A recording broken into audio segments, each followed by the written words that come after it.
Salam balaca dostlar. Bugün sizə Azərbaycan xalqının çox sevimli bir nağılını danışacağıq.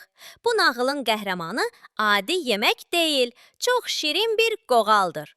O, yuvarlana-yuvarlana böyük bir səyahətə çıxır və yolda bir çox heyvanlarla görüşür. Gəlin birlikdə görək, bu macəra necə bitəcək? Qoğal yuvarlana-yuvarlana yola düzəldi. Meşədən keçdi, çaydan aşdı. Qürurlanaraq oxuyurdu. Mən qoğalam, qoğal, heç kim məni tuta bilməz, yeyə bilməz. Birdən qarşısına dovşan çıxdı. Dovşan dedi, ay qoğal, çox dadlı görünürsən, gəl səni yeyim. Qoğal gülüb cavab verdi.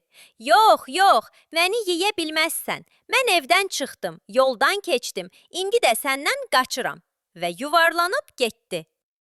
Qoğal yol gedirdi ki, qarşısına tülkü çıxdı. Tülkü dedi, salam qoğal, mən çox acam, səni yesəm yaxşı olar. Qoğal yenə də oxudu. Mən qoğalam, qoğal, heç kim məni tuta bilməz, yeyə bilməz. Və tülküdən də qaçdı. Yolun ortasında böyük bir ayı peyda oldu. Ayı dedi, çox dadlı görünürsən qoğal, mən səni bir loxmada yeyərəm. Qoğal yenə cavab verdi. Mən qoğalam, qoğal, heç kim məni tuta bilməz, yeyə bilməz. Və ayıdan da qaçıb canını qurtardı. Qoğal gedə-gedə qarşısına qurd çıxdı. Qurd dedi, dayan qoğal, mənim qarnım çox acdır, səni indi yeyəcəyəm. Qoğal yenə oxudu və dedi, mən evdən çıxdım, yoldan keçdim, dovşandan, tülküdən, ayıdan qaçdım, səndən də qaçacağam. Və yuvarlanıb getdi. Yenidən tülkü peyda oldu. Bu dəfə o çox hiləgər davrandı. Dedi, ay qoğal, sənin nə gözəl səsin var. Mən yaxşı eşitmirəm, gəl biraz da yaxınlaşıb oxu.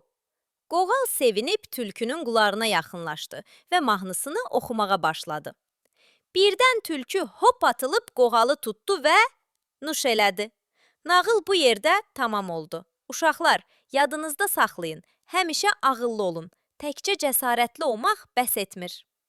Nağıl burada bitdi uşaqlar. Qoğal çox cəsarətli idi. Amma unutmayın, ağıllı olmaq da çox vacibdir. Hər zaman diqqətli olun və böyüklərinizin sözünə qulaq asın. Yeni nağıllarda görüşənədək sağ olun balaca dostlar.